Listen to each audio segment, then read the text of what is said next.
morning, ladies and gentlemen. This is the High Dragon's Breath Bow Wow, welcoming you back to another episode of Archon's Archive. Today we're talking about food in 40k, specifically Imperial food. So without more ado, let's get right into it with food by the food groups. So, a lot of questions here, and we're going to spend a lot of time on each slide. So let's start off with who eats what. So this is generally going to be a hierarchical breakdown. Who eats what? In general, I break food groups down in 40k into three things. Into proteins, non-proteins, and then survival or abnormal foods. The people who eat the best in 40k are the upper classes, the hierarchy, the nobility, and the military. Anyone who's in a commanding role within Imperial society, nobles, generals, officers, they will eat generally better and generally healthier food than the average person. However, that isn't to say that the average person in 40k is starving all the time. There's actually a significant amount of infrastructure in place to ensure that everyone is eating enough to continue their job. How much do they eat? Well, now, in a normal society today, we have a large focus on things like calorie counting, on energy transfer of food, on getting a balanced diet.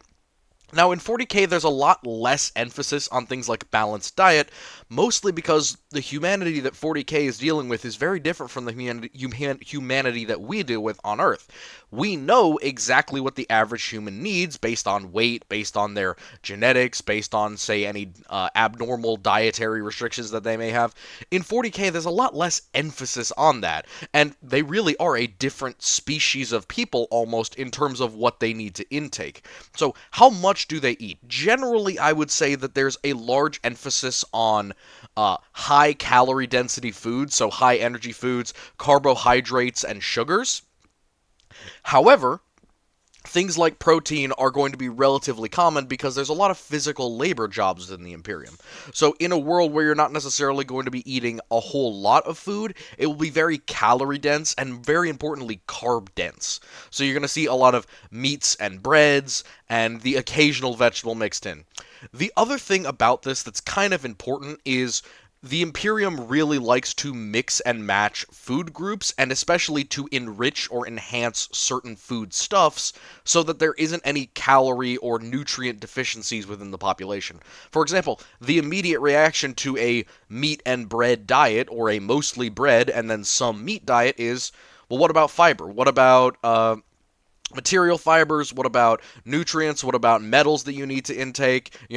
Iron, selenium, those minor micronutrients that we need to intake, B12, B6, all of that stuff. How do they get that? Well, the answer is a lot of Imperial food is enriched. So in our modern day, we have enrichment with flour, we have enriched with iron, we have enriched niacin, we have all different types of things that are essentially added into food.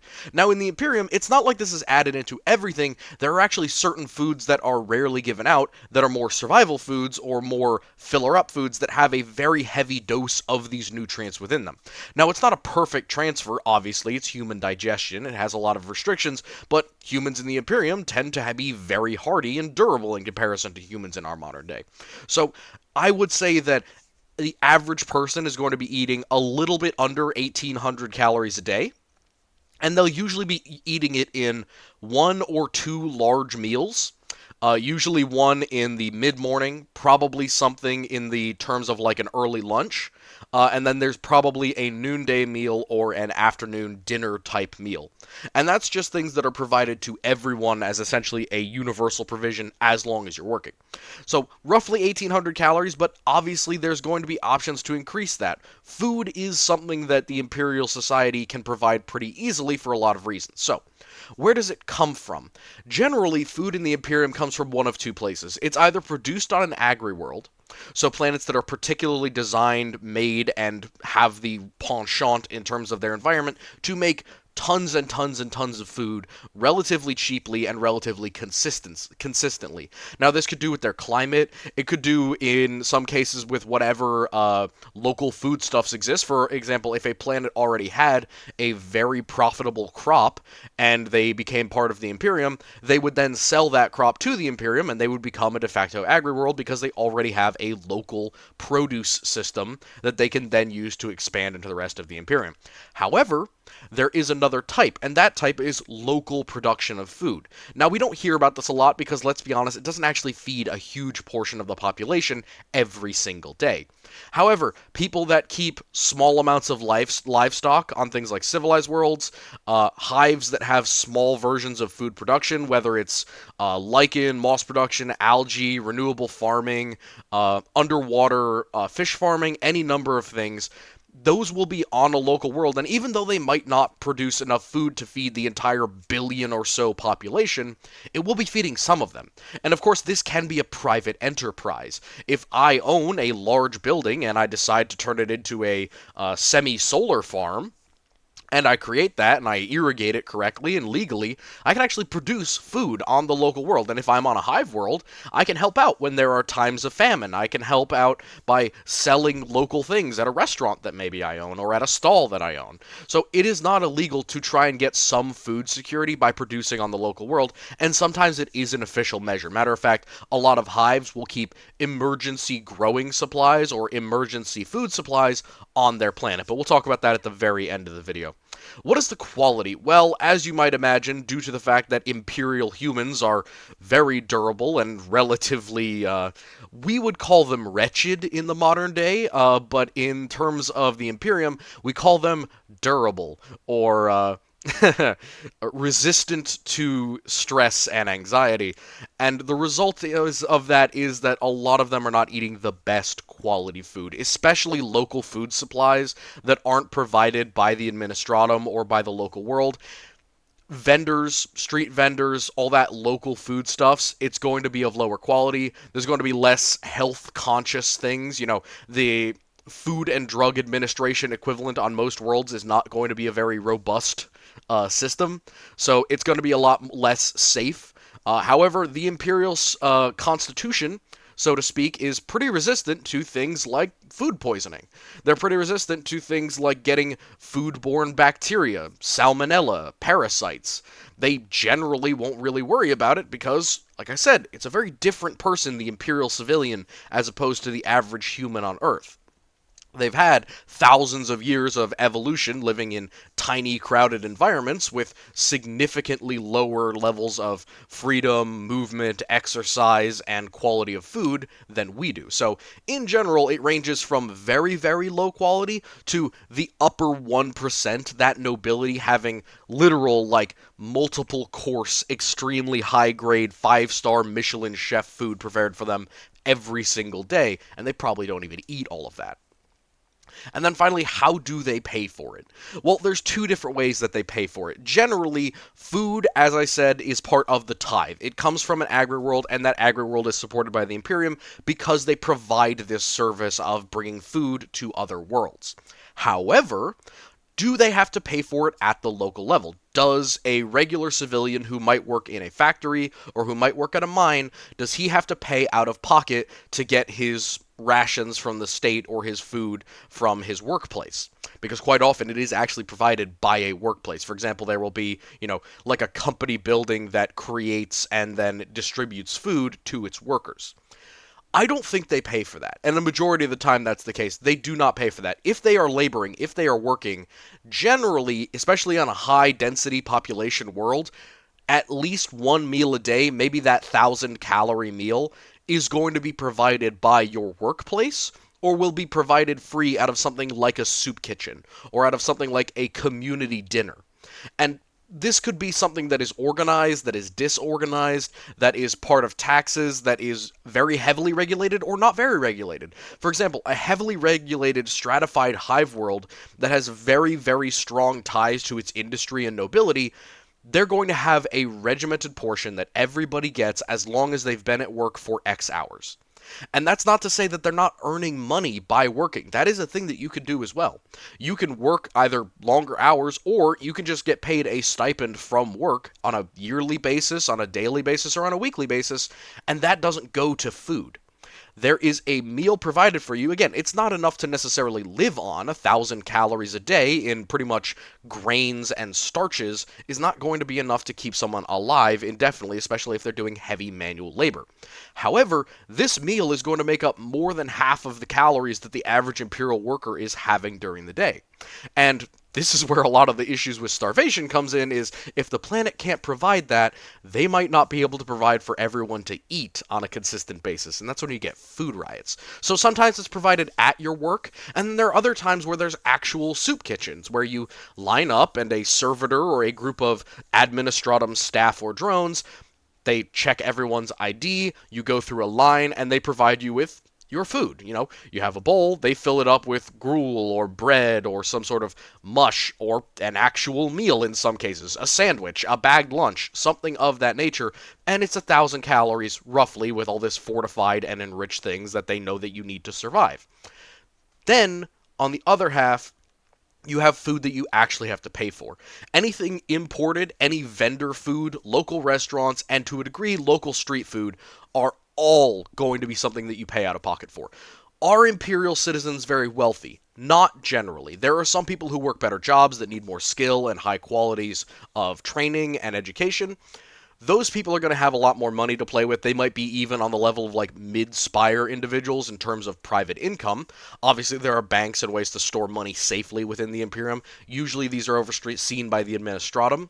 However, capital investment seems to be a private business thing. For example, you wouldn't have an open stock market on an Imperial world generally. You might have a system where you can buy land and businesses or provide money in a private contract to an individual who works in a hive, but you won't have an open stock exchange. That isn't really something that we see very often on Imperial worlds, mostly because it's an unnecessary complexity.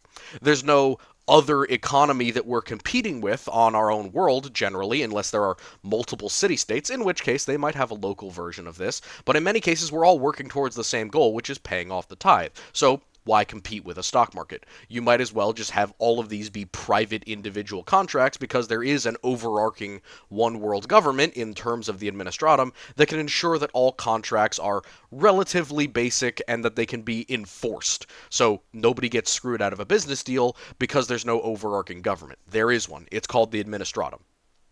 So that stuff outside of the public stuff is what they pay for. Transport. Big important thing here is, how does food get from one place to another? How does food from an agri world get to a hive world? Well, it's a pretty simple system. All that happens is that there's a constant set of 10 to 20 freighter ships, for an average world, that drop down onto the hive world, into their spaceport. They fill up with a bunch of grain, with a bunch of dried and stored meats, with a bunch of prepped materials, essentially ingredients, and then they lift off. These are enormous ships. Heavy freighters especially can carry, dozens, if not hundreds of tons of food, tens of billions of calories in their hulls, and be carrying them out to a hive world. And they don't arrive every couple of, decades or centuries. There's one of these coming in every couple of months, which means that they need 10 to 15 ships constantly traveling either through real space or through the warp, going from Agri-world back to Hive-world, Hive-world to Agri-world, Agri-world to Hive-world, and back, and going on this long trip back and forth. All they're doing is transporting food. And in many cases, they're transporting supplies back. For example, if a Hive world had an industrial base and they required a ton of food from a local Agri-world, they could pay their tithe by providing workers for the Agri-world, or by providing industrial equipment. Plows, tractors, fuel for all of those machines could come from a hive world. And that's going to be the transport system. It's going to go, food goes one way, workers and machinery go the other. And in some cases, it's Mechanicus stuff, in which case you add in a third stop, where payment goes to the Mechanicus, Mechanicus provide for the Agri-world, Agri-world provides for the Hive world, and the triangle continues. And of course, as with all Imperial trade, it simply reifies out from there. More worlds get added, additional requirements are introduced, additional foodstuffs are provided, because of course, like every other Imperial world, Agri-worlds want to provide as many goods and services to as many clientele as possible. If I know that the nobility on a certain world really likes a certain type of food, I'm going to grow more of that food, make it more generally available, and then I'm going to sell it at a higher price generally so that more people can have it. I'm going to sell it at a lower price or sell it at different prices so that more people can have access to it if I know it's popular. So, types of food, or types of places to get food, really. The first one is Local restaurants. Local restaurants are not really something that we think about in 40K. We always see the bread lines and the soup kitchens and the public provisions for people. We don't really think about someone setting up their own sit down restaurant. And now these come in two flavors. There's something equivalent to fast food within the 41st millennium, where it's kind of like a ramen shop. You just sit down at a desk or at a booth, and then you are provided food by people who, you order it off of a menu. Pretty simple, pretty quick and dirty. They're essentially going to be serving the same thing as the mass dissemination food, except it's going to be prepared a little bit better.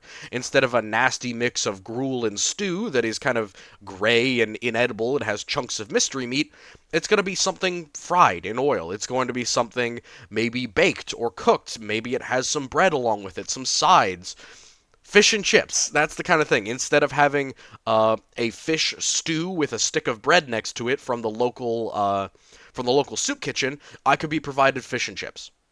That's really the difference between local restaurants. And then there is the much, much higher restaurants within the Spire and the Mid-Spire.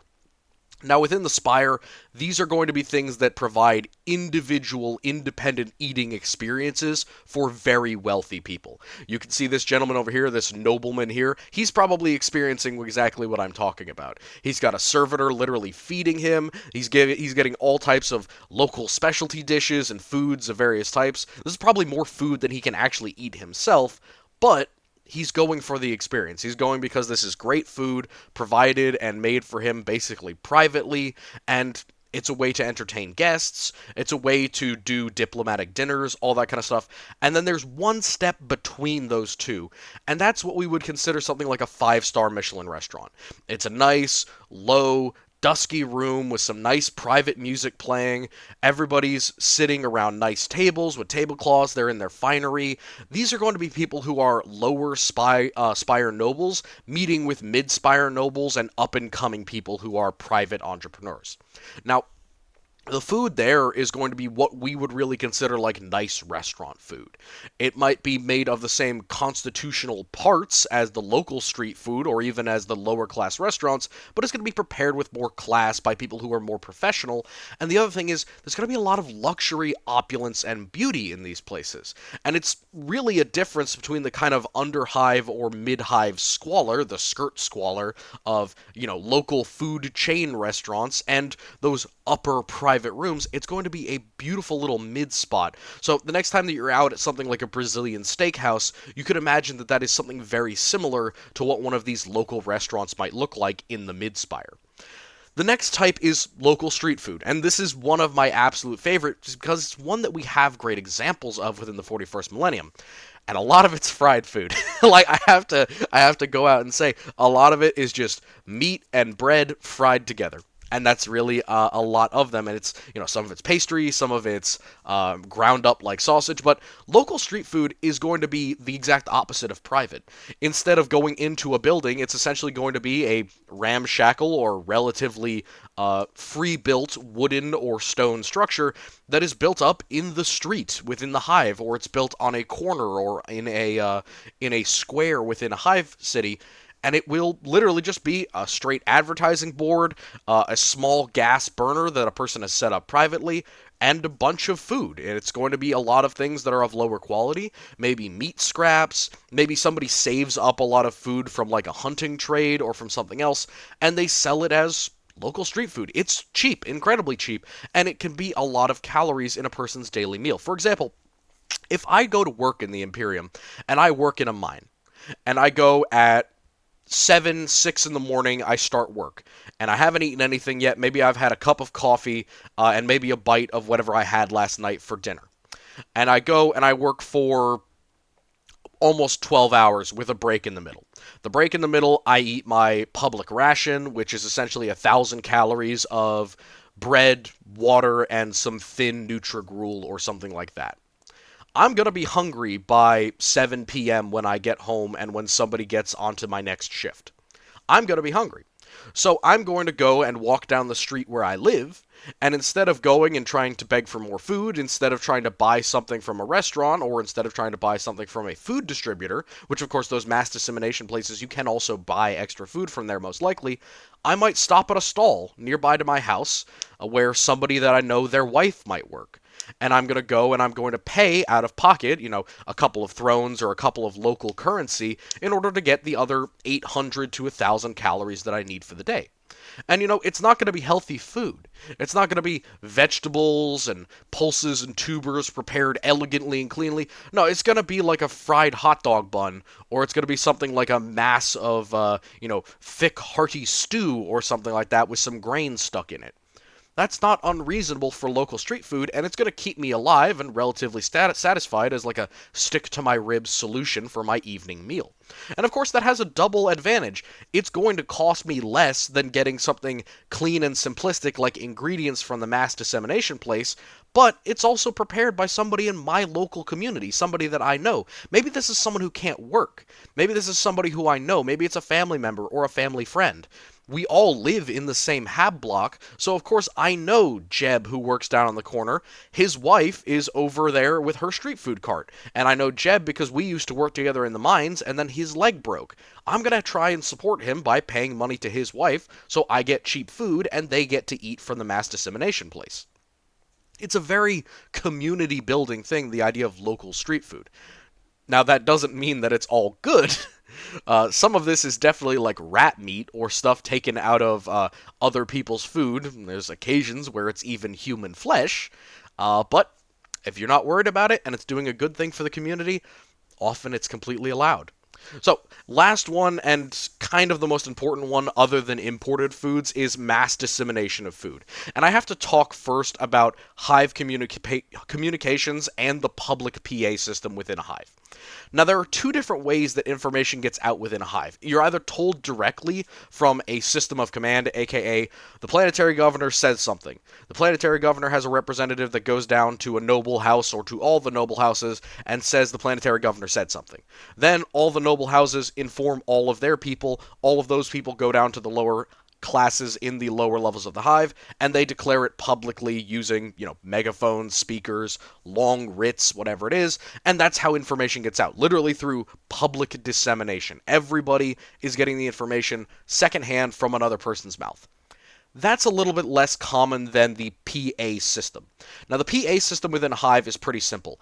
Every single place where the average civilian is going to be, whether it's in their own hab, whether it is in public, whether it is in a place of work, whether it is in anywhere, essentially, there will be one of two things.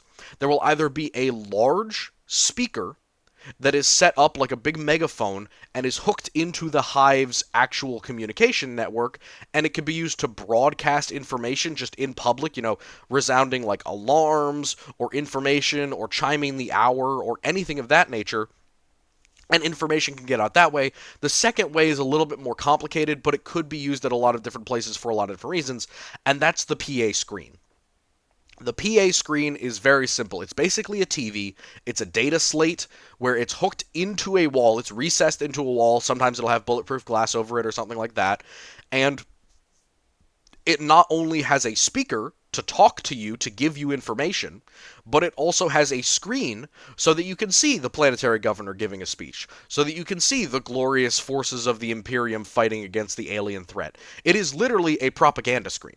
That's literally what it is for. It is a way to inform people, to calm them down, to give them public instruction so that they know what to do. For example, if there was an emergency, if there was a fire, or God forbid, there was an orbital bombardment occurring on your planet, you're going to boot up the PA screens, and everybody knows when the screens turn on, you pay attention, because they're used for emergencies and for very important days like celebration. So everyone crowds around these screens and gets very quiet listening to what's happening. And all that the screen does is it just goes, okay, everybody go to your designated, holding and security vault. And everybody knows, okay, there's something dangerous going on. We don't know what yet. We're going to try and stay calm and get to our vault. And the vaults, as I mentioned, are those kind of protective or defensive structures within habs or within hives that allow people to essentially close themselves in and protect themselves from, war in the streets, fire, mass destruction, orbital bombardment. It is essentially a little civilian bunker. Not little, they hold thousands of people, a civilian bunker. Or it could tell you to shelter in place, essentially, or do fire fire drills or anything like that. This public communication system is almost universal. In almost every hive in the Imperium, there will be a way for the person at the top of the hive spire to speak to every single person within the hive at the same time. The only exemptions to these are when they want information to slowly get out, and that's when they'll use the word of mouth system. But let's get back to food here.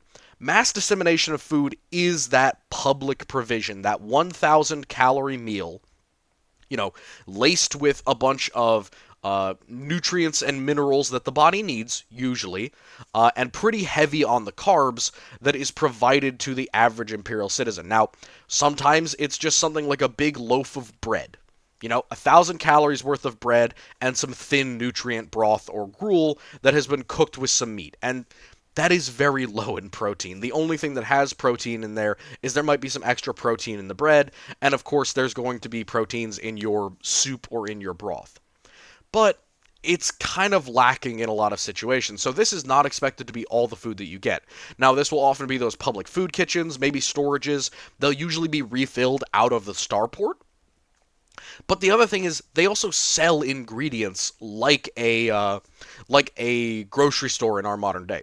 Now, it's not nearly as good and as capable, and they don't have almost any pre-prepared things unless you want to buy an extra meal, but it's not going to be like restaurant quality food. It's essentially just going to be an extra ration, which if you're starving for protein or if you need more things than they're giving you in terms of collagen or fiber or anything, they're just not going to have it. They might sell you something that has it, but they're also going to be a little bit more expensive than some of the local restaurants and almost all of the local street food, because all of their food is kind of got to be accounted for, because they're the public provider of food. They are giving most of the calories to most of the people in the Imperium. Now, there are obviously exceptions to this, but the mass dissemination of food is pretty common within most hive worlds, most industrial worlds. Every single industrial manufactorum factory or war world, for the most part, all of them rely on mass dissemination of food.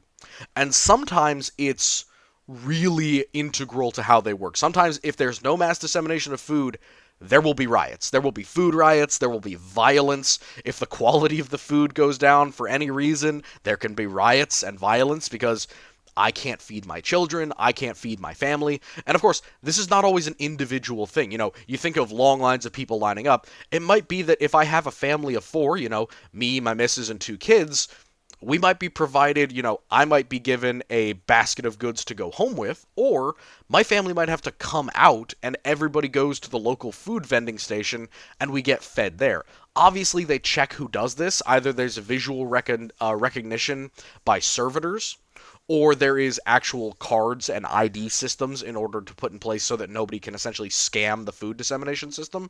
Matter of fact, if you tried to scam the system, you might get killed by your own neighbors. But still, this is one of the most universal things within large Imperial populations that do not make their own food. And then the last one is imported foods. Now, this is pretty much unique to the very elite or to people who are on planets that are starving. If you have a planet that is starving, that doesn't have access to food, either the local agri-world has gone offline for whatever reason, or they've had some sort of issue with production, or, the Imperial governor is just holding food in reserve. Not a smart idea. That's how you get mass food riots. Dangerous. But you can import food on the expensive side. Now, there are some import foods that are very valuable, that are very expensive, or that are manufactured. But that's not always the case. Sometimes you just want something specific. Let's say that your planet doesn't really have a source of citrus fruit, or of citrus in general, and people are having an issue with falling to scurvy because we've lost our source of citrus fruit. Well, there's a paradise world in the nearby system that has a lot of oranges or lemons or something. Great. I'm the planetary governor. I know this is a public health issue. I'm going to send off to that world, hey, here's 300 imperial crowns or whatever, or thrones or whatever it may be, whatever local currency you want to use. Can you give us 60,000 lemons? And then they'll be like, all right, sure, give us a couple months, we'll do that. a giant ship shows up with lemons, and then, lo and behold, the next couple of months that you have a mass dissemination of food, along with everyone's food, is essentially a little 6-ounce container of lemonade. It's that simple, really. And it's just going to be a system of, you're testing public health pretty consistently because the Imperial healthcare system will usually rely on essentially testing people to see what's wrong with the majority of the population before making an adjustment to either their diet or to public provisions of good in order to ensure that less people are sick and injured. Does this leave a lot of people by the wayside or in need of like back alley surgeries? Yeah, it does. It does. It's not perfect, but the food system is a little bit more concerning because that's an everyday worry. So, let's get into the actual types of food. Protein, baby! First one up is protein, and the first one on the protein is the Grox. This is a Grox. It is a giant, roughly, I believe it says it's like a 2-ton or up to like a 6-ton lobotomized giant fast-breeding crocodile. So, these provide a large portion of the red meat protein provisions for the Imperium of Man. Now, you might ask, why would you have a predatory reptile, essentially, as your main source of protein? One, they provide a lot of protein. These things are basically entirely muscle, apart from the head and the legs. Everything else in here, other than their guts, is muscle. This huge hump on their back is all muscle. Their tail, entirely muscle. All of their joints, very, very heavily muscled. So, just getting this thing processed will result in well over a couple 1,000 pounds of red, high-calorie meat. And that is very worth for what these things eat. So, they are lobotomized. What does that mean? There's literally a pin shoved into their skull at a very young age that effectively removes the highly territorial aggressiveness of this animal. Usually, they're very territorial. They have a similar thing to like bulls, where they're very aggressive about females and about territory. But if you essentially lobotomize them at a young age, which they always do, it's very dangerous to keep feral groks, which are groks that haven't been lobotomized. Once you lobotomize them, they still live and they can work and they're perfectly consumable and they reproduce really quickly, but they're not as dangerous. Matter of fact, they're relatively docile apart from the fact that they're still a spiky lizard with horns and teeth. So, they're fast breeding. Now, it's not very clear whether they produce live young or whether they produce eggs, and it kind of doesn't matter. All that matters is that they reproduce quickly, and they do. Herds of groks can double and triple in size within a matter of decades. And that's with culling. That's with killing off the full-grown ones in order to make food. So they reproduce quickly, they grow quickly, and they have a mass consumption ability. So what is mass consumption? Essentially, the groks can eat almost anything organic, and some things that are not exactly organic. So if you don't know, cows can eat rocks. They don't necessarily get any nutrition from them, but cows have multiple stomachs. It helps them break up material. Groks do something similar, but not exactly the same. Groks can eat almost any organic material. That includes grass, that includes other animals, that includes trash in some cases, it includes waste in some cases. They can be fed on all of this different material, which essentially means that you can have roaming packs of groks that just get fat off of trail leavings, that get fat off of forestry, that get fat off of any type of material, and unlike most predators, you don't just have to feed them meat. They are relatively omnivorous, and their conversion from mass to body mass is really efficient. They grow quickly, and they grow fat, and they grow really strong. So, one of the interesting things about this is they provide meat to a lot of the Imperium. And there's different cuts of it, obviously. There are portions of actual loin and tail that are just cut straight, and they're called slab. Slab is when you have the much larger, solid pieces of muscle. We would imagine something like a sirloin or a ribeye as the equivalent to slab. But the other thing that's pretty common is all the parts of the groks that can't be broken down into slab can't be cut easily. Things like their back, their torso, their rib meat, any of the internal organs, and some parts of the tail and head. all of those are going to be turned into ground groks. Ground groks is literally the Imperium's equivalent to ground beef. And it is so universal, this stuff, that it would basically be on almost every single hive world, bar none. That's because groks can basically be brought up alongside any other agricultural good, and they're relatively good with it. Like, they can't, destroy crops all that easily as long as they're corralled in the right place, which, believe me, they're pretty good at corralling groks. Because they're lobotomized and they've lost that aggression, they don't really batter through fences. They can kind of be cowed by electrical fences the same way that cows can once you train them to the fence. And the other thing is, there are actual people who ride groks and other animals in order to herd them. So they can grow up right alongside the food that will also be sent to the hive, and then this ground groks comes with it, and it is essentially corn-fed beef.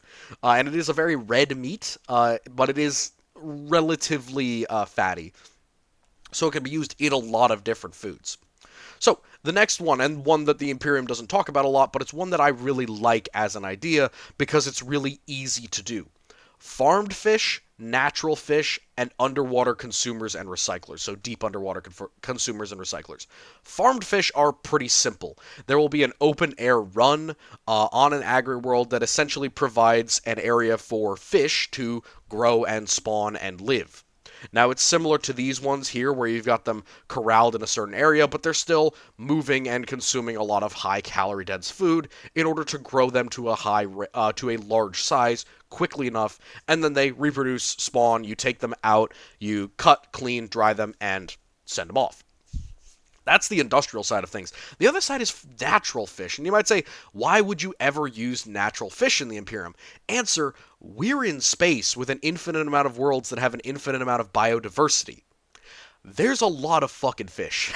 Even in our Earth, there is fish of so many varieties and types that it would be pointless for anyone to try and list them. I challenge anyone to list every type of fish on Earth.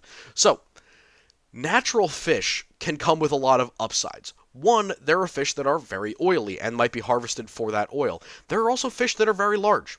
It would not be unreasonable for an agri-world or even for something like a paradise world or a resource world to capture something the size of a whale and then cut it up, process it, and turn it into whale burgers, essentially, or whale steaks, and then sell that as a product to the Imperium. Those natural fish are going to be on worlds that are at least a large portion water.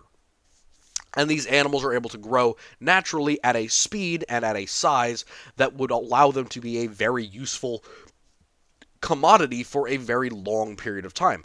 The Imperium, and especially agri-worlds, are obsessed with the idea of essentially keeping their resources alive and recycled for. So it's not like they're going to be running the population of fish into the ground. This is something that they will strictly limit against. And the Administratum can push all that they want. Some worlds are just going to try and find an alternative source rather than try and kill the golden goose. And this is another thing when it comes to agri-worlds. Some of them have certain particular things right with them, like water, or in some cases bacteria. And this is one that I come back to a lot, is bacteria and recyclers on Imperial worlds are just as important for agri-worlds as they are for anything else. Now, agri-worlds, they might have their ground or their earth constantly aerated by bacteria. And that's going to be a relatively common thing for them to increase their fertility. Now, underwater consumers and recyclers are the next one. Now, Imperial water plants and water recycling plants are a pretty common thing to have within the Imperium. They are really required for a lot of different planets to have water, and one of the advantages of them is that they can help create environments where fish are able to grow. A big thing for this kind of environment is that it doesn't have to be open air. Unlike farmed fish, you can have consumers and recyclers that are essentially living in sewage, living in filth, or living in underwater caves or caverns beneath a hive. And then, as a result of that, they're able to grow in large populations and just be culled every now and then. Essentially, a large group of fish like eyeless fish or deep underwater fish or even what we would consider like cave fish or guppies could essentially be bred intentionally in a high nitrogen, low sunlight environment and then grabbed. You go down with a couple of guys into the deep grottos underneath the hive with some nets, and you essentially drop them down, grab a bunch of these eyeless fish, and you use them as food or as fertilizer. Any of these could work, and they're going to provide a lot of calories in areas where you wouldn't expect it. So, for example, this could be done under a hive, which is very important because it means that you can alleviate some of the protein needs from agri-worlds. If you're able to provide, granted, a smelly, not so pretty, relatively bony fish that you can at least process into a more edible format in order to create food with it, that is a great help to the dissemination system because it means that the lower classes can essentially be given a large protein supplement that they don't need to pay off-world to get. The next one is generic herbivores, multi-producers, and single producers. So there's a lot of different animals in the Imperium. They range from normal things that we would recognize, cows, pigs, sheep, goat, horse, whatever it is, to things that we would have no idea what the hell it is. Local verdicine, or giant deer, or bear meat. Any of these things that are either herbivores or omnivores that are provided to a world by their local ecology. Essentially, they lived there before the humans did, or the humans brought them and then they proliferated. They come in two forms, and they can provide a lot of food in terms of protein. Multi-producers produce two different types of protein. Obviously, cows are the best example here, but goats and sheep can also do this because, of course, they produce milk in addition to being producers of meat. And, in addition to that, there are also cases where they can produce things like leather, wool, all different types of things. And, of course, there are the 40K equivalents of this.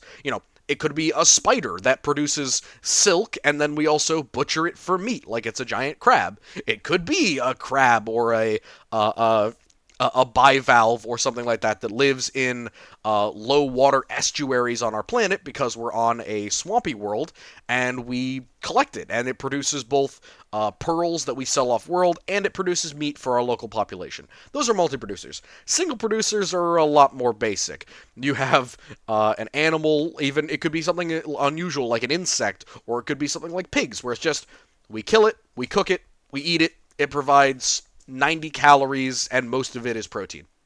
And there you go. That's a single producer. Now, some agri-worlds specialize in these, but you're more often going to see them as an alternative or a secondary food source. For example, most of the agri-world, 80% of it, all of them make corn and wheat. And that's the two things that they grow, and most of them are farmers.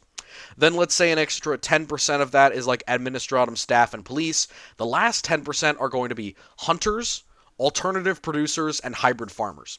They're going to do things like, well, I raise groks in addition to this, or I raise cattle in addition to having farming, or I hunt. There are large herbivorous or omnivorous predators on this planet that people pay a lot of money for because they are a specialty item that I can sell on the market. I make my money by taking my 600 nitro rifle, and I go out into the wilderness, I kill feral groks, or I hunt down dangerous predators, and I kill them, and then I bring back the hides, the pelts, and the meat so that they can be sold on the market, and I get paid. So, that's the last, 10% of most agri-worlds. And of course, that can be a local world thing as well. Or a feral world, or feudal world, or civilized world. There's lots of places where you have, random huntsmen that go out and hunt dangerous animals in exchange for profit. Synthetic or alternative proteins and bonders. Now, synthetic is kind of a bigger issue where the Imperium can produce a lot of things chemically, and they just call all of it by the kind of blanket name of synth or synthetic material. Now, this goes with leather, meat, organs, blood, all different types of stuff, but alternative proteins and bonders are more specific. These include farmed beans, legumes, things like kaba nuts, and also something that I have in mind, something called flesh plants. Now, these are a little bit more complex, but it is something that the Imperium is capable of doing. Now, obviously, the Imperium has the ability to make both clones and vat-grown humans. Now, I'm not encouraging them to eat human meat. I'm encouraging them to essentially use the same process as Vita wombs to create animals. Now, this could be something very simple where you produce groks that have some sort of abnormality. Let's say that they have an incredibly oversized liver when they're born. And all that you do is you take the genetics from one grox, you take the genetics from another grox, you mix them together in a Vita womb, and you produce a grox with an abnormally sized liver. And that's all that you do. All that you have to do for this flesh plant to work is grow up the grox with its abnormal sized liver, remove the liver periodically, and you get a constant cut of very expensive meat on a consistent basis. Is this inhumane? Yes. Do they do it anyway? Also, yes. This is essentially a way to ensure a genetically perfect product from a material or from a production. And I have an example here. Granted, this is like servitor production, but you get my idea of essentially using a flesh plant or a living organism to produce a very specific product over time that is nice and consistent and nice and reliable. Fast food protein. So, this is one of my favorites. There are two examples of fast food from kind of the same book. The first one is jejin. It is essentially a fried meat scrap gyro. So it is like a chopped up or a shredded piece of slab or fish that has been fried in oil or fried on a flat top and then wrapped up like a wrap in flatbread, essentially. Now, this is not hard flatbread. It's not unleavened bread. It's actually like a soft, kind of like a tortilla, but it's a little bit thinner than that. Think of something like a gluten-free wrap. Believe me, I don't like them any more than you, but that's what I'm stuck with. So something similar to that would be jejin. And then this is going to be one of those things that is sold by grandma at the corner store. It's going to be sold by people who are unemployed. It's going to be made by people who essentially take the meat out of their own ration, and then they make jejin on the side of the road, and they sell it for extra cash. The next one is paraja. It is essentially a cheap pastry hot dog. This is similar to jejin, except it has a single piece of meat in the middle, something like sausage or ground up fried meat or boiled meat, and then it's wrapped in pastry dough. And this is another example of there are probably ingredients that you can buy from the mass dissemination plant. For example, I might keep the meat from something that I do privately. Let's say that I go around Habs because I'm unemployed, or I have my kids go around Habs, and they grab rats, or they grab some sort of pest and they kill it, bring it back to me, I skin it, clean it, take care of it, and then fry it up and grind it into hot dog. And then what do I do with the profits from that? I go to the local food dissemination place, the food bank essentially, and I buy pastry dough. And then I fry the pastry dough, wrap my meat in it, and paraja. There you go. I sell that for more than it costs me to make it. That's all that it is. It is essentially taking existing materials or ingredients, combining it with a renewable source of protein, and then selling it for a higher price than the labor that you put in. And this is really, really a great example that it's a lot of taking less and doing it more, and doing more with it. So, fruits, cereals, and vegetables, because I've realized that this is going to be a relatively long video, and I gotta get to my stream. So, the first thing is genetically modified fruits. Similar to the flesh forms, you're actually going to have a lot of people messing around with the genetic makeup of different fruits. The most famous one is apple peach. Apple peach sounds like a flavor, but it's actually a whole fruit. And it's very specifically a mix between the apple's resilience and the peach's flavor. So it's a much softer, almost chewy or flexible mango textured like internal peach, but it has the bite and the resilience of an apple, which are very resistant to low temperature, and matter of fact, they require seasons in order to generally be made. Problem, that resilience doesn't last when they're off the vine, so it has a genetic defect where if it's not kept at a very low temperature, essentially frozen, it will rot and go bad in a very quick amount of time, ruining what is a very expensive genetically modified import fruit. And the next one is gantha root. And gantha root is an example of something that is kind of an alternative sugar source. Now, I mentioned that there's a lot of high sucrose in the Imperial diet because it's very calorie heavy. We need to take less physical food and increase the calorie cost, like the US military, increase the amount of sugar involved. Gantha root is an example of that. It's essentially a sugar beet type root, you know, the original forms that we used to try and find something equivalent to sugar before we had sugar cane. Gantha root is similar to that. It's described as being something that is put into a roll-up or squeezed and then kind of boiled into a fruit roll-up type situation. Now, this is going to be something that is probably a desperation thing. There is likely not a ton of refined sugar within the Imperium. It's going to be provided by things like sugar cane, like pure cane juice. It's going to be things like gantha root. It's going to be things like that, that kind of sugar beet or sugar off material, not the pure white bleached sugar that we have today.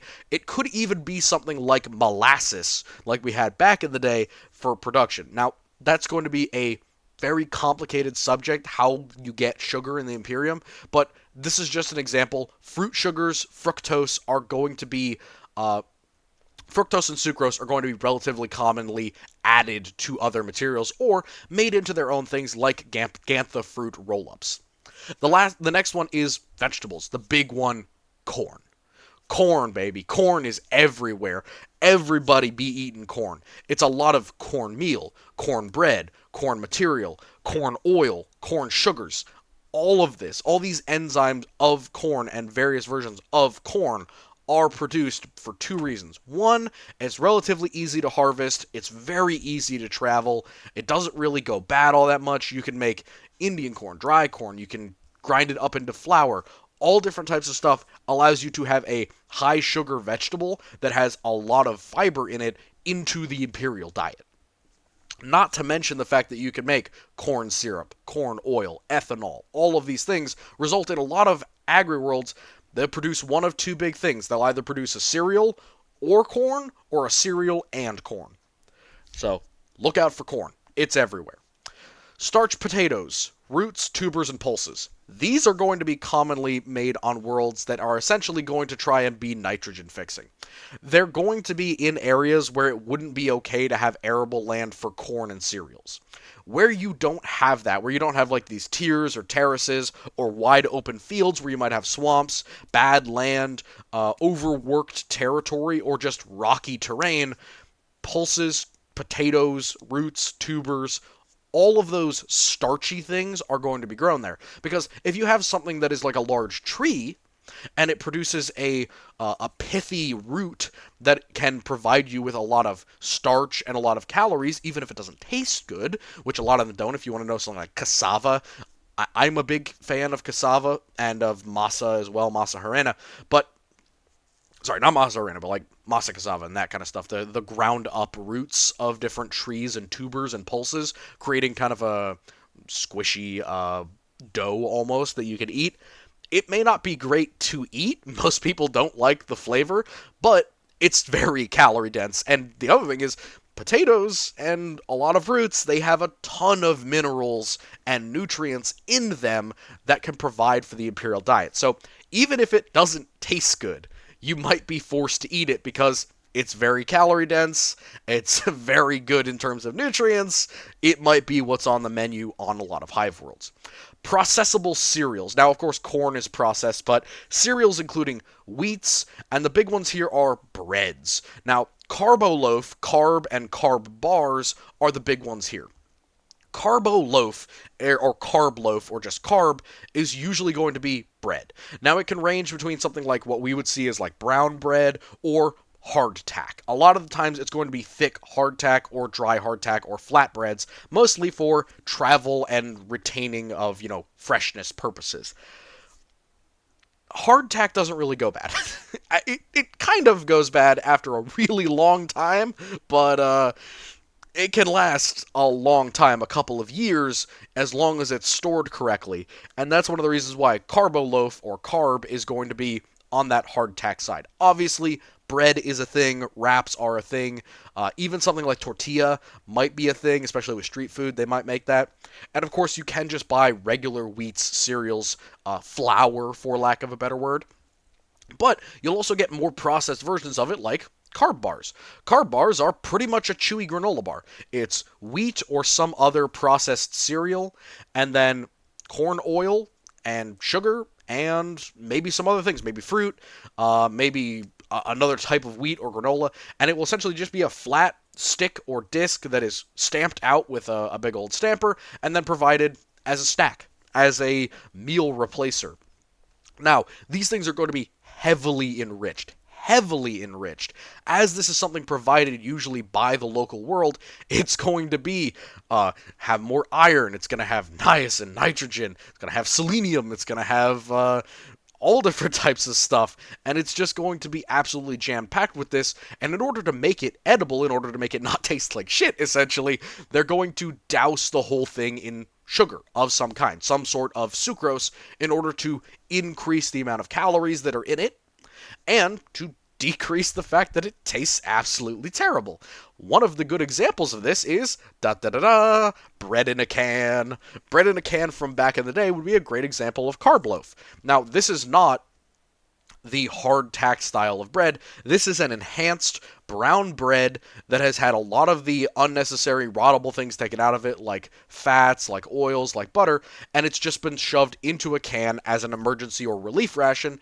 Or, of course, it is an ingredient, which is a big thing there. And, of course, my mental image is not like this cute little 6 or 16-ounce bread can. It's like a 55-gallon oil drum, except it's just filled with a giant slab of bread, and you essentially cut it out like cake, and you use it to make things like bread. You use it to make things like sandwiches. That could be a reasonable thing for somebody like a restaurant owner to get their hands on. And, if you wanted to rebake it into bread loaves, you could. If you wanted to cut it up into squares and make sandwiches, go ahead. If you wanted to use the scraps or the edges to make crouton or to make your broth or your soup more fortified by essentially putting bread inside of it while it cooks, go at it. And it gives you a lot of options in what is essentially a very durable and reasonably long-lasting way to store bread. The last ones are fiber crops, cotton, synthetics, byproduct, trees, and seed oils. So, trees and seed oils, they're essentially going to be used for a lot of different things, including synthetics. Now, there are things like natural rubber, there are things like olive oil, big one, olive oil. It's probably going to be on a lot of different Imperial planets because olive oil can be used in a lot of situations, and it's relatively easy to get, even if it takes a long time. In comparison to seed oils, which you'll often just want to eat the seeds because nuts are worth a lot in terms of calories in the Imperium, and we're not worried about turning this into anything complicated like we are in our modern day with seed oils. We're just worried about calories and nutrients going into the people that we're feeding.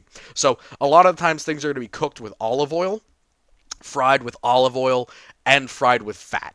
Now, a lot of it's going to be fat from actual animals, but some of it might be synthetic fats as well. Something like canola oil or I can't believe it's not butter. That kind of stuff.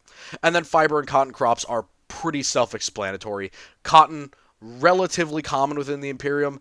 Synth silk and silk in general is common for more expensive clothing, but it's not a ubiquitous clothing source. And of course, fiber crops are good for all kinds of things, from rope to packaging to hemp to bags to almost everything can be made with enough fiber crop. So, let's move right on to the last one, survival, emergency, military, and just downright weird foods. So, starting off, Astartes training foods. This is gray sludge. There are two different specific ones that are mentioned, amino porridge and triglyceride gel. Triglyceride gel is probably something that is equivalent to engine grease. It is literally a high synthetic material designed to increase the collagen growth within a marine's body so that it decreases the chance that their bones essentially grow wrong or damage their joints. Amino porridge is protein porridge. It is essentially going to be, porridge, a high-calorie, high-carbohydrate, liquefied or water-enhanced gruel, or how do I explain what porridge is? Cereal crop mixed with water and then cooked. Put into that is going to be a bunch of very specific amino acids that help them build muscle. And of course, there will be other things in there as well. Their nutrients that they need are different from the ones that we need as humans. Servitor and Mechanicus food.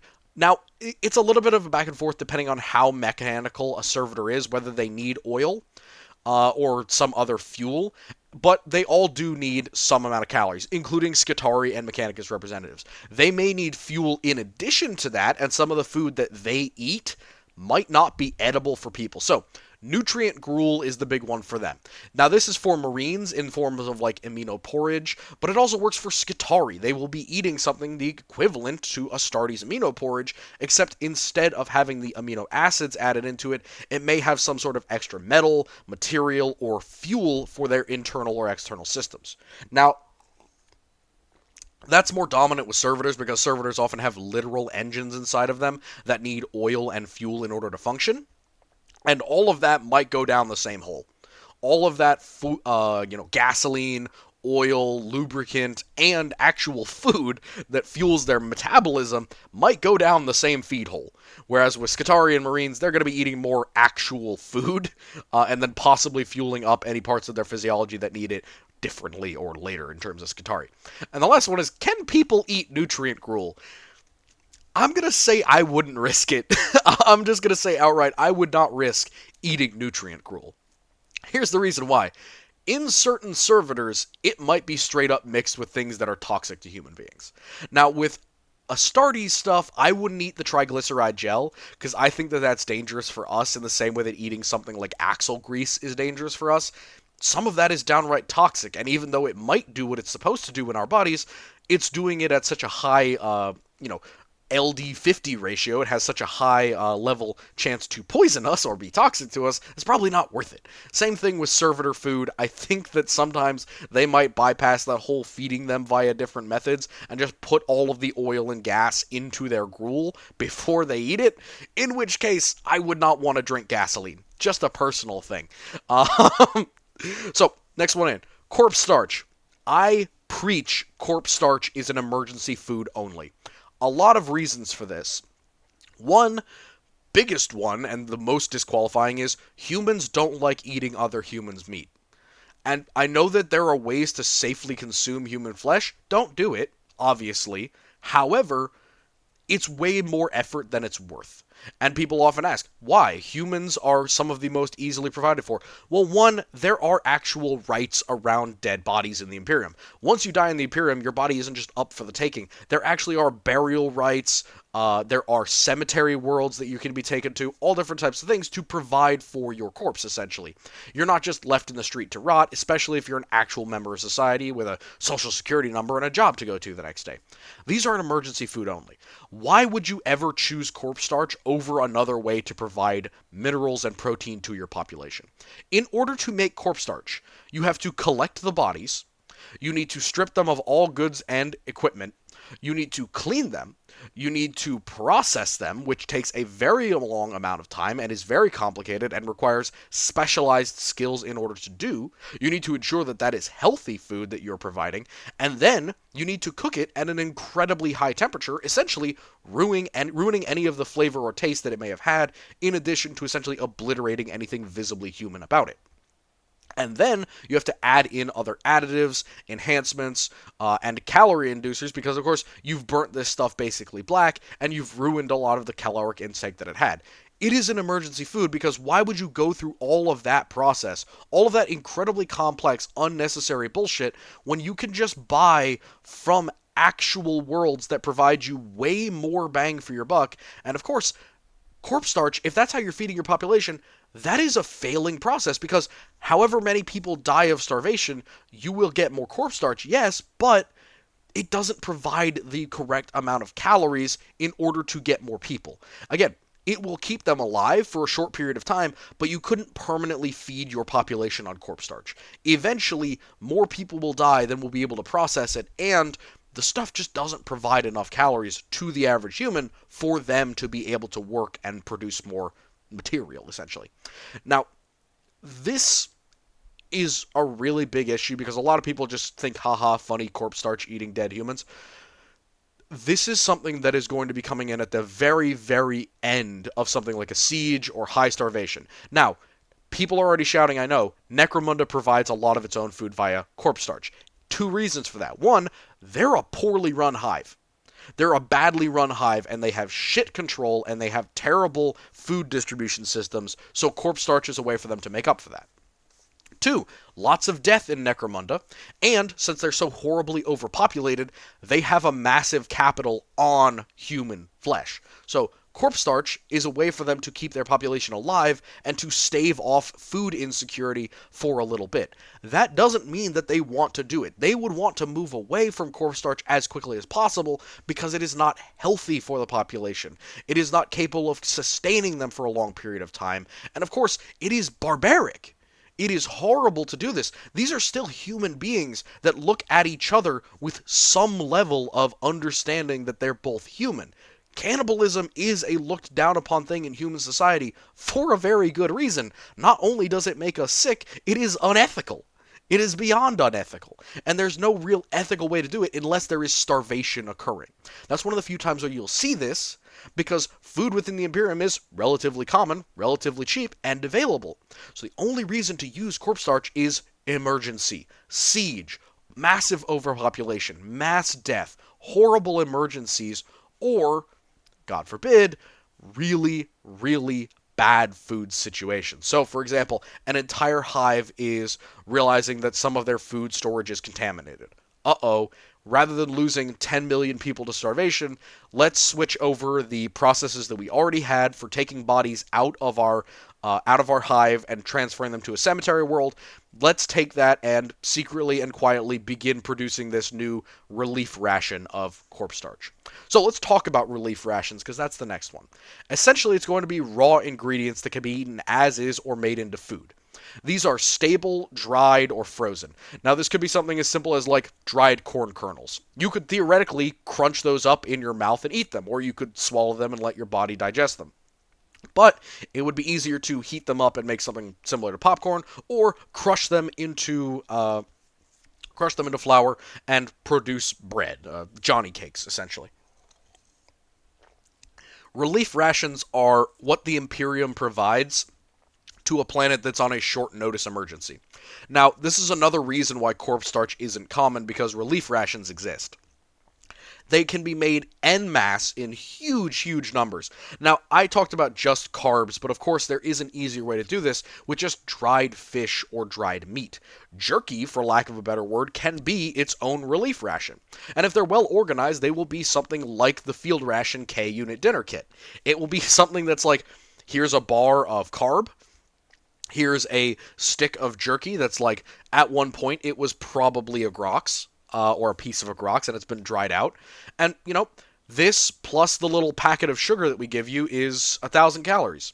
It's not enough for a full day, but for a relief ration, it will keep you from starving to death over the next couple of days. And of course, along with this is going to be water.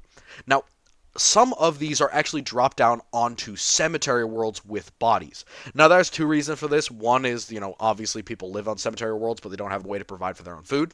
So they will be eating essentially exclusively relief rations. And they could be something as simple as like, well, it's an ounce of corn in a bottle, and the bottle is also filled with water. And that's all that it is. It's essentially, 50, 60 calories worth of food, maybe a little bit of sugar in the water, and then water. And that's all it is. And for the millions of bodies that drop down on the planet, one in every couple of hundred has one of these relief rations essentially tethered around its neck.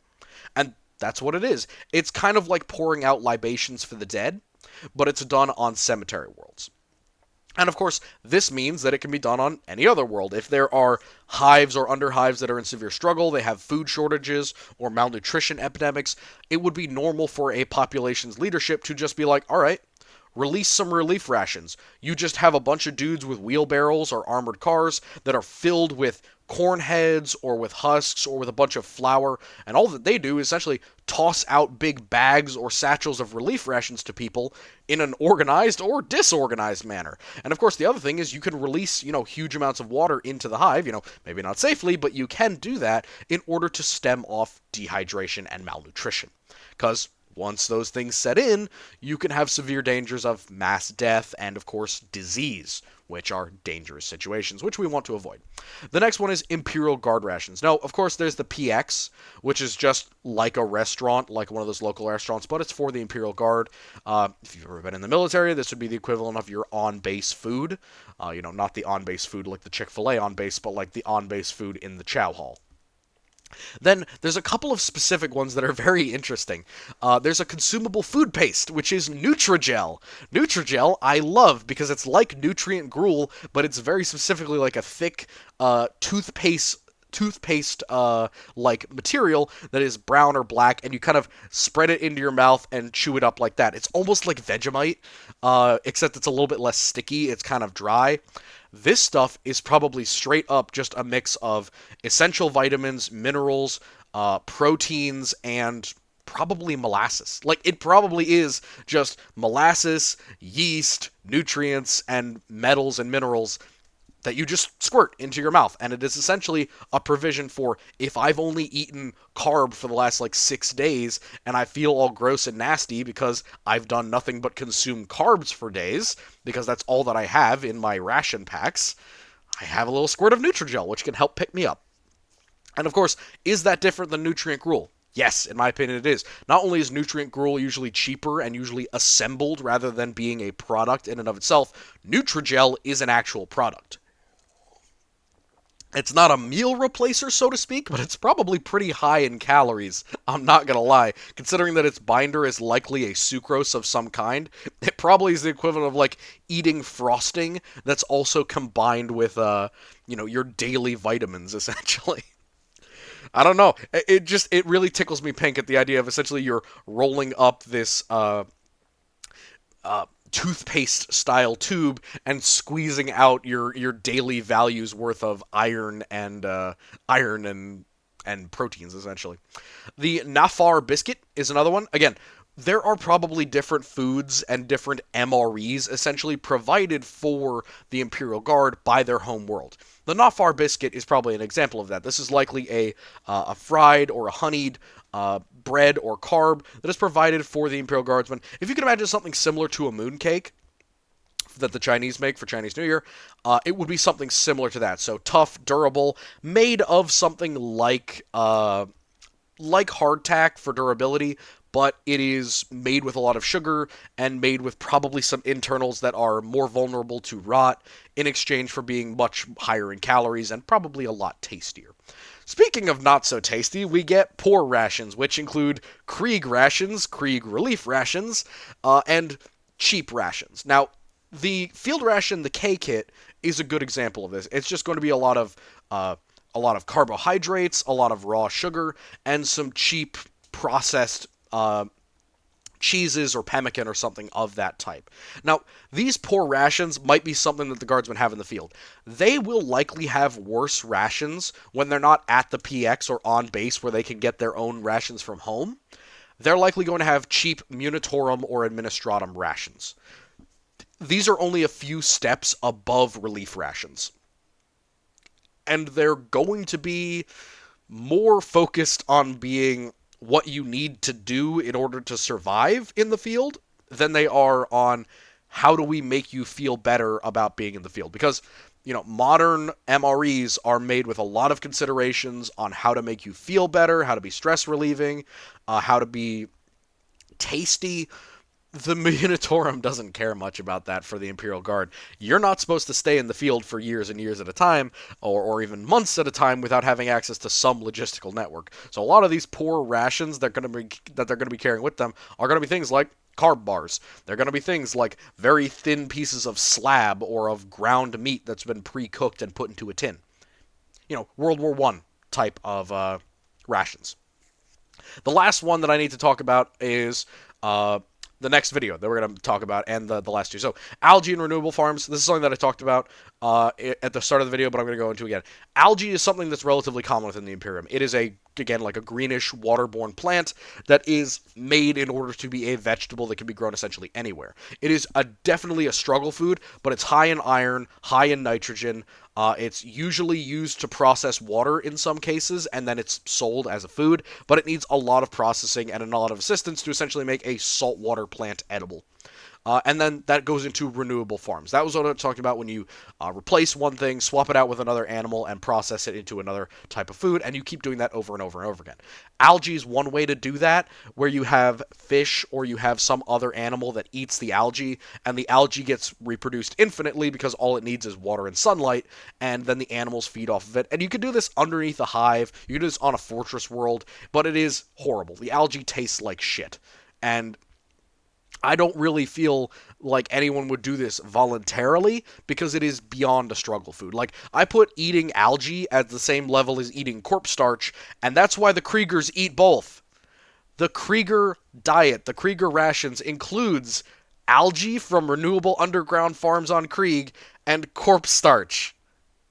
If you needed more examples that corpse starch is an emergency food only, the Krieger's two options for food are algae that is grown in crap water in a recycling plant, and human bodies that have been masticated and overcooked to create something the equivalent of protein. Gross. Horribly, horribly gross. Alright, so last ones that we have to talk about are Vitamede. It is essentially Gatorade. And I love this. I was looking into this. It is literally Gatorade. Vitamede, it's vitamins, B12, all that provisions to get you energized, electrolytes. It is effectively Gatorade. It is literally Imperial Guard Gatorade. And it's awesome. And then the next one is Recaf, which is coffee.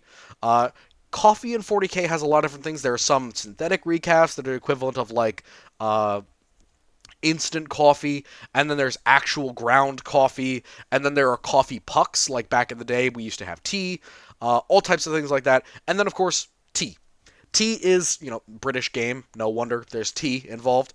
And tea is basically made exactly the same way as it normally is. However, it can be made with a lot of different things. Of course, the classic tea plant is one type of thing, but there are different plants that can make tea. You can make tea out of roots, you can make tea out of flowers, you can make tea out of all kinds of things. And all it really does is lend a little bit of flavor and a little bit of vitamin to whatever you're drinking. And the last one that we're going to go into is I'm going to make a drink video along with alcohol and narcotics. So there's a lot of different types of alcohol. There's a lot of things that I'll go into in other videos. But essentially, I want to make a narcotic video on its own to just go into combat drugs and alcohol. So that is the end of this. Lovely videos here. We've got a Blood Angels Thanksgiving and breakfast time, cereal or milk. I put the blood in the milk first with my cornflakes. Yes. All right. So right after this, we're going to go into a stream. So I hope that this was good for you all, and we have more videos coming in the next few days. But thank you all so much for waiting. I hope you guys enjoyed this. I know I did. This is a lovely video to make. It was such a pleasure. But I wish you all a lovely good night.